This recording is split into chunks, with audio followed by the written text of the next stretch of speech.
And welcome back. So yeah, in today's video, like I just said, and if you guys watched that last video, this is like right after like 2 minutes. I just pulled into the yard. I'm gonna be cleaning it. I'm gonna be waxing it and polishing it, all that stuff. I won't go as in depth as the last one like I did in the Miata, because one, this car doesn't really need it. I mean, it could probably use a good polish because there's like little parts everywhere, or like little things everywhere. Other than that, I'm not gonna hopefully won't spend too much time. One thing is the headlights are pretty oxidized, and I don't think I made a video on that of like what I do with those, so I'll do that real quick. But right now I'm just gonna wash it, clean it, all that. So yeah, I'll see you guys when I'm done with that. Okay, so I can't remember what I just said in the last video. Probably went over it, but I'm just gonna go over it again because whatever. So what I usually do, I go around, clean the wheels first, because then just to get all the dirt off, because then they're gonna get washed again, so it's not really a big deal, but you don't want to like forget about them and then spray everything down. And then what I do, if I have the time, now this I want like a deep clean kind of. Probably what you could do is fully, like I said, to use the dish soap to get all the wax off. Didn't do that, could have done that, it's whatever. Might add some when I'm doing the touch wash, because right now it's soapy.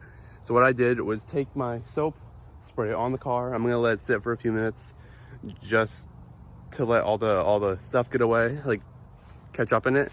And then I'm letting it sit for now. I'm gonna rinse it off, put more soap on, and then do like a touch wash with the either a sponge or like the soap mitt.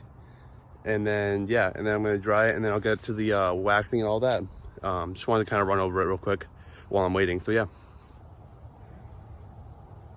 And with that, the car's all clean. You can still see like little marks like right here. That stuff's not really gonna come off too much. Just gonna let it dry, kind of finishing up drying it. And then I'm gonna pull it out, get everything ready for the polish and everything like that. Because as you can see, a bunch of little things. I mean, it's kind of hard to see on the camera, but let me tell you, this, as much as it looks cool, it's a pain to wash because like underneath, and with this actually, so oh, you can't even see it. With this, part of the paint's actually like gone. So I'm gonna try and do a wet sand and try to save as much as I can, but I don't know how much is gonna be savable. Yeah, it looks a lot better now. Now that I see there's a lot of little dents like here, all that stuff, which I mean for now can't really do much, but yeah, so pull it out there once it's all dry. Okay, so that's what I'm gonna be using for each of them. I have the video up like how to wax a car, but just in case you guys didn't see it, I'm gonna start with some rubbing compound for like the heavy duty like either scratches or spots. Then move to some polish or scratch remover because I don't have polish, because if you saw in the last video I ran over the bottle by accident and I haven't got some new one yet, so that's what we'll do.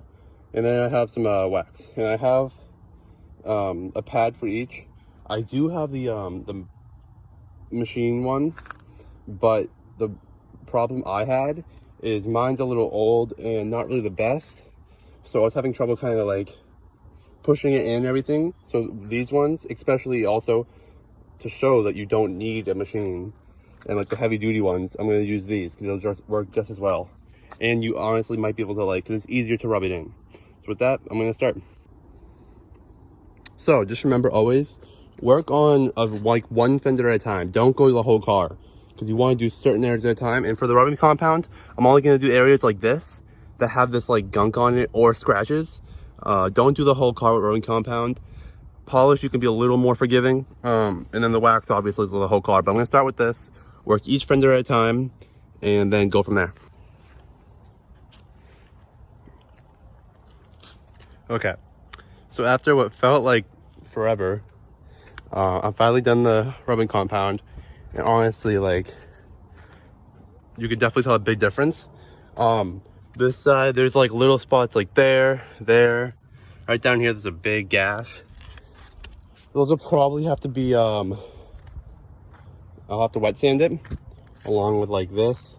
Don't know if I'm gonna do that today. I want to try to, but I also, we're ordering, we ordered like little touch-up paint, so I might have to do that then. I think for now I might, unfortunately, as much as I want to get the car looking as good as it can today, I have to wait. So I'm gonna run and get a drink because it's only like 70 degrees, but honestly, just sitting here in the sun gets hot. So I'm gonna do that and then start doing the polish, and I'll show you guys after I'm done that. Okay, so the polish is pretty much done. As you can see, it's pretty shiny. It's coming out pretty well. I'm going to move it for the wax. Move it into, because you're really not supposed to do any of this in the sunlight. I didn't have much choice. So the rest of it I'm going to do over here. I'm going to pull it over here and wait till the sun kind of moves a little bit. But I think it's coming up pretty well. Okay, and with that, everything's put away, all done. And as you can see, it's like extremely shiny, way better than before. So yeah, it kind of just shows how a few hours worth of work. It's like 2 o'clock. I started around 9:30, and I'd say probably an hour break. So it took me a solid while, but overall, I think it came out a lot better than when we started with. I'm really happy with the turnout. So if you guys liked the video, remember to like and subscribe, and I hope to see you for the next one.